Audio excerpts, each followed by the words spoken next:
तो आज से हम शुरू करने वाले पाकिटो का पार्ट 2। स्टार्टिंग में हम देखते हैं कि डॉक्टर अल्बर्ट पेर अपना इंटरव्यू दे रहे होते हैं और तभी एक इंटरव्यू पूछता है कि आपको क्या लगता है वो कौन हो सकता है। फिर अल्बर्ट पेन कहते हैं कि दरअसल वो पिकल ही होगा, ऐसे बड़े से जानवर को पिकल आसानी से हैंडल कर सकता है। तो एक आदमी पूछता है दरअसल आप पिकल होगा कहाँ पर, क्योंकि जैसे मुझे याद है पिछली बार तो गायब हो चुका था। तो अल्बर्ट कहता है दरअसल अगर पिकल कहीं हो सकता है तो गटर में होगा। ये सुनने के बाद सारे लोग हैरान हो जाते थे। गटर में? हाँ, गटर में। दरअसल जो पालतू जानवर हम लाते हैं उसके बाद उसे बड़े होने पर हम उसे गटर में छोड़ देते हैं, जिस वजह से गटर के नीचे की दुनिया में बहुत सारे ऐसे जीव हैं और ये टोक्यो में बहुत बड़ी तादाद में हैं, जिस वजह से वहाँ पर खाने की कोई कमी नहीं होती। और यही वजह है कि पिकल वहाँ पर है। वहाँ पर एलिगेटर्स, सांप, कछुए, कई सारे जीव है जिससे खाने के बाद वो आराम से रह सकता है। और यही नहीं बल्कि वहाँ का वातावरण भी थोड़ी नमी जैसा है, जिस वजह से उसे उस वातावरण में बेहतर महसूस होता है। उसके बाद साइंटिस्ट कहता है दरअसल हमें जल्दी से पिकल को कब्जे में लेना होगा। उसके बाद हम देखते हैं कि गवर्नमेंट ने एक ऑपरेशन शुरू किया होता है जहाँ पर वो आखिरी बार जहाँ पिकल दिखाई देता है वहाँ से 100 मीटर के एरिया में हर एक गटर के अंदर क्लोरोफॉर्म्स छोड़ा जाता है, जिस वजह से अंदर जो पिकल होगा वो गहरी नींद में सो जाएगा। और ठीक ऐसे ही होता है। उसके बाद वो पिकल को बाहर निकालते हैं और सीधा लैब में ले जाते हैं। तो लैब में हम देखते हैं कि अल्बर्ट साइंटिस्ट और उसके साथ एक और साइंटिस्ट होता है। और फिर अल्बर्ट पूछता है आखिर एक काफ़ी बढ़िया जगह है, वैसे ये जगह बहुत ही ज़्यादा बढ़िया है। हम अभी 366 मीटर नीचे हैं और टावर से अगर हम मापे तो ये लगभग 1000 मीटर होता है और ये काफ़ी ज़्यादा बेहतरीन जगह है रिसर्च करने के लिए।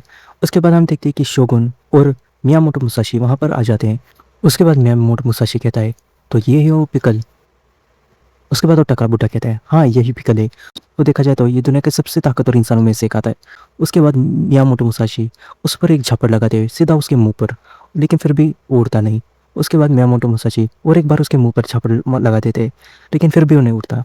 उसके बाद ये देखने के बाद वो दोनों लोग काफ़ी हैरान हो जाते हैं और डरने भी लगते हैं। उसके बाद मियामोटो मुसाशी अपने इनविजिबल स्वॉर्ड से उसके गर्दन पर एक वार कर देता है, जिस वजह से उसके आंखें खुल जाती है। लेकिन मियामोटो कहता है दरअसल मैंने अपने ज़माने में मैं बहुत कुछ काट काट देता था एक साथ में, चाहे वो कितनी तेल लाशें क्यों ना हो या फिर कोई भी चीज़ हो, मैं एक बार में ही उसे काट देता था। लेकिन आजकल कुछ अलग हो रहा है। दरअसल मैं यूजिरो हनुमा का भी गला नहीं काट पाया था और इसका भी गला नहीं काट पा रहा हूँ। जैसे मैंने इसको गला काटने की कोशिश की मेरी तलवार एकदम रुक गई। लगता है इसके जो शरीर है वो बहुत ज़्यादा ताकतवर है।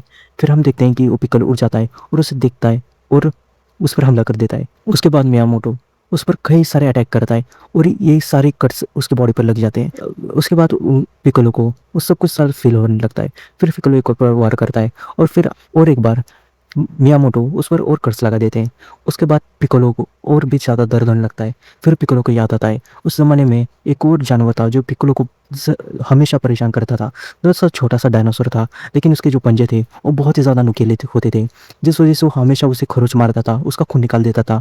और ये जो डायनासोर था वो बहुत ही ज़्यादा तेज़ था, वो बड़े बड़े डायनासोर से भिड़ जाता था। और उसे देखकर उस डायनासोर की उसे याद आती है और उस डायनासोर का नाम होता है डेनोनेक्स। उसके बाद हम देखते हैं कि वो लोग नई जगह पर जाते हैं लड़ने के लिए और साइंटिस्ट उसे कहता है कि दरअसल इसकी जो वॉल्स है वो ड्यूलालिन से बनी हुई है और जो फ्लोर्स है वो रबर के, यानी कि बहुत ज़्यादा सख्त वॉल्स, यानी ये इस कमरे पर आप लड़ सकते हैं। उसके बाद अल्बर्ट साइंटिस्ट आता है और कहता है कि दरअसल पिकल जो है वो काफ़ी पुराना और नायाब करिश्मा है। मियामोटो है वो भी हमारे लिए बहुत ज़्यादा ज़रूरी करिश्मा है और हम इन दोनों को लड़ने नहीं दे सकते और ना इनमें से एक कोई मारा जाएगा। ये कहकर वो गन आगे कर देता है और मियामोटो अपने इनविजिबल स्वॉर्ड से उसकी कलाई पर कट मार देते हैं, जिस वजह से उसकी कलाई ही टूट जाती है। उसके बाद वो दूर जाके वहाँ पर बैठ जाता है। फिर हम देखते हैं मियामोटो और पिकल की फाइट शुरू होती है।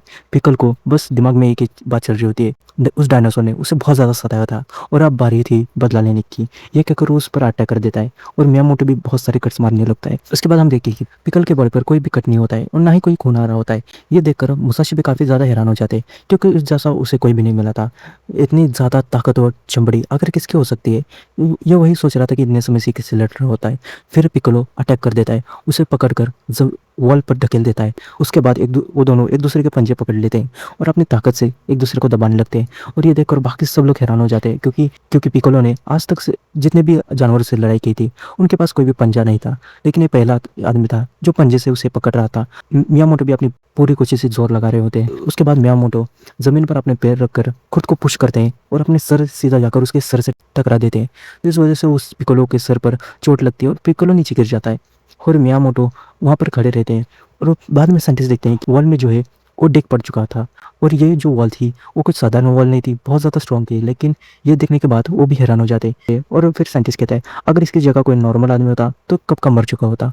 और इसके बाद मियामोटो उसके छाती पर बैठ जाता है और कहता है ये तो काफ़ी ज़्यादा बेहतर अपोनेंट है मेरे लिए, इस पर मेरे तलवार का कोई भी असर नहीं होता, इसलिए मुझे इसके साथ एक और बार लड़ना है। उसके बाद पिकोलो से ऊपर उछाल देता है, वो मुसाशी सीधा ऊपर जाके टकराता है और उसके बाद नीचे आता है। और उसके बाद मुसाशी कहता है तुम्हें तो बहुत ज़्यादा ताकत है, अगर मेरे पास मेरी अपनी तलवार होती तो मुझे नहीं लगता तो मुझे छू भी पाते और मैं तुम्हें आसानी से काट देता। वो जो बुढ़ा होता है वो कहता है कि हाँ ऐसा कुछ हो सकता है, मियामोटो के पास उसकी तलवार होती तो पिकोलो को वो कब का मार चुका होता। उसका शरीर कितना भी ताकतवर क्यों ना हो, मजबूत क्यों ना हो, फिर भी वो उसे चीर ही देता। उसके बाद ये सब सोचकर ये कि ये कैसा हो सकता है, इसलिए मियामोटो कहता है कि मुझे उससे फाइट करनी है और इस बार मैं तलवार के साथ उससे लड़ूंगा। इसके बाद डॉक्टर आता है और उसे कहता है कि तुम इससे नहीं लड़ सकते क्योंकि ये बहुत अनमोल खजाना है। और फिर मियामोटो उसे नीचे ढकेल देता है और कहता है कि अब जो होगा वो तो होगा ही, बस तुम इसके लिए तैयार रहना। उसके बाद मियामोटो उस टकले से पूछता है कि क्या मेरी तलवार अभी भी सुरक्षित है। फिर वो टकला कहता है मूमेन कानिशिगी वो अभी भी सुरक्षित है। फिर मियामोटो कहता है मैं उसकी धार पूरी दुनिया को दिखाना चाहता हूँ। उसके बाद हम देखते हैं कि एक टकला आदमी और बाकी दोनों बातचीत कर रहे होते हैं। और फिर वो कहता है दरअसल अभी तो मुकाबला होने वाला है मियामोटो और पिकल के बीच, उन दोनों में से एक की मौत तो तय ही है। फिर बाकी कहता है हाँ ये तो एक मौत का मुकाबला है, लेकिन क्या ये करना सही होगा। फिर वो आदमी कहता है तुमने भी तो यही किया था। फिर बाकी कहता है मेरी बात तो अलग थी। उसके बाद टकला कहता है कल जो मुकाबला होने वाला है उसमें पिकल का ताकतवर शरीर है और अगले तो मियामोटो मुसाशी जिसके पास तलवारें हैं और काबिल स्किल से कल जो मुकाबला होगा वो बहुत ही ज़्यादा बेहतरीन होगा। और इसके साथ ये एपिसोड खत्म हो जाता है। अगर आप चाहते हैं मैं इसे कंटिन्यू करूँ तो प्लीज़ लाइक करें और मैं इसका अगला पार्ट जल्दी लेकर आऊँगा, जल्दी से जल्दी।